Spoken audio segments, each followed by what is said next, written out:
Do you start the festive seasons dreaming of this wonderful time, but by the time the holidays roll around, it feels more like it's been a jamboree, or you're feeling really exhausted and tired? Raise your hand if you've been there. Raise your hand. Or maybe you've planned this romantic and beautiful Christmas portrait with you and your spouse or your family right under the Christmas tree. But instead, you find yourself, you're arguing with your spouse on where you should spend your Christmas holiday, or you're even stressing about hosting Christmas dinner with your friends and family. Well, here's the truth. Holidays are always full of expectations, especially big ones. And when your reality doesn't match up, it can create a lot of tension, especially in your marriage. In this video, I'll be breaking down why holiday expectations can create conflicts, how to handle them, and then my favorite part, I'll be sharing a plan with you on how to plan a festive season with your spouse or family that's both fun and exciting and stress-free. So stay glued, you don't want to miss this one.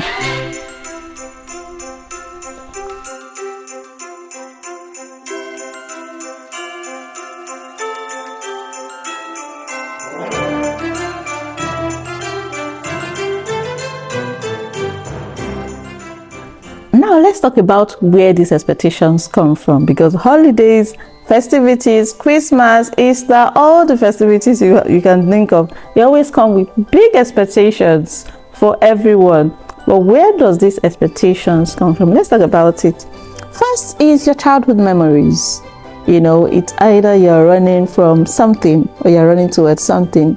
It's either you want to recreate that magic you've always seen or that you lived by when you were younger or in your childhood years, or you're avoiding the chaos. Possibly you've had a not so good memory as a child growing up with festivities and you're trying to, run away from it.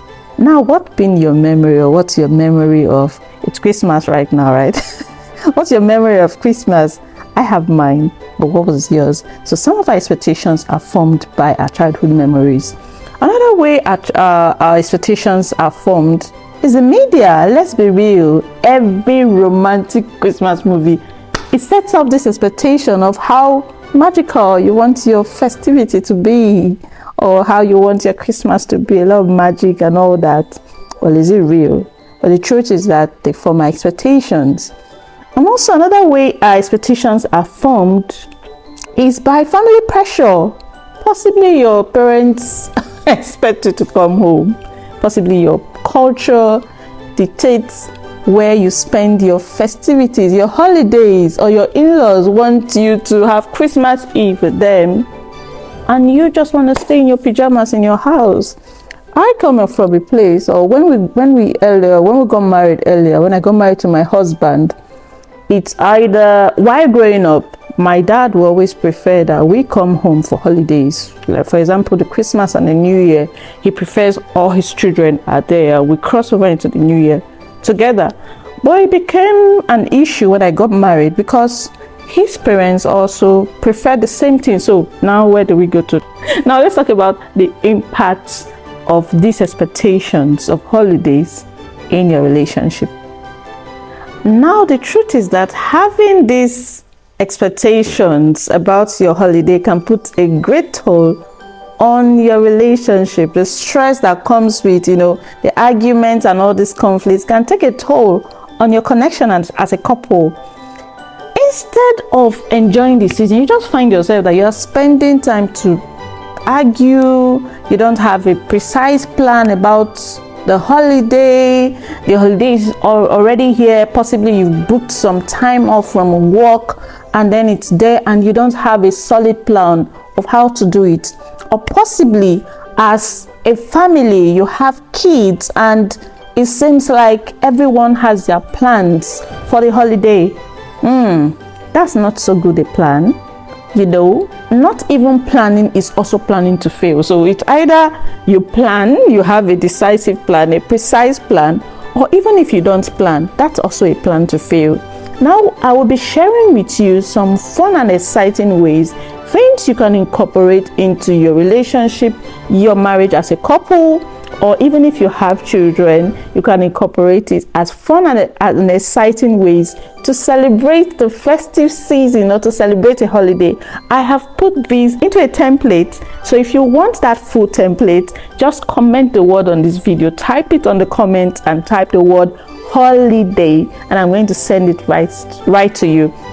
But in this video, I'll be sharing 3 fun and exciting ways to celebrate while I'm doing this video during the Christmas, or to celebrate the Christmas season or any other holiday with your spouse and family. Now, the first one is to plan your holiday to chill and relax. Yes, I said that. Chill and relax. Holidays shouldn't be full of traveling, a lot of cooking, a lot of plans, a lot of things that you have to do. Remember, the word is holiday. It's supposed to be a time different from every other thing you do. So as a spouse, I would say you should prioritize chilling out and relaxing. The second one is very important, especially if you have kids. Visits. Holiday should be a time where your kids can actually visit those that they don't regularly visit, especially their grandparents. Have you ever thought of that, or have you done that? If you have, tell us how it went. Just put it in the comment. So can you just plan this holiday to drop the kids at their grannies, let them visit their parents, and then you can even have more time for the first tip I shared about having some time out and chilling. The third thing I'll drop about having a fun time or a fun holiday with your spouse and family is chill out on cooking. Drop cooking. I mean meals. Can you just pedal on it? Especially as a married couple, you find yourself, if you're not careful during the holiday, you already have plans to cook a lot, not just for you, but possibly for the rest of your extended family, or especially for friends. Can you do something different this holiday and say, I'm not going to cook? I know it's a daring one and not everybody can do it, but give it a try, because it's going to give you some time off to be able to spend some time with your spouse or spend some time with your family.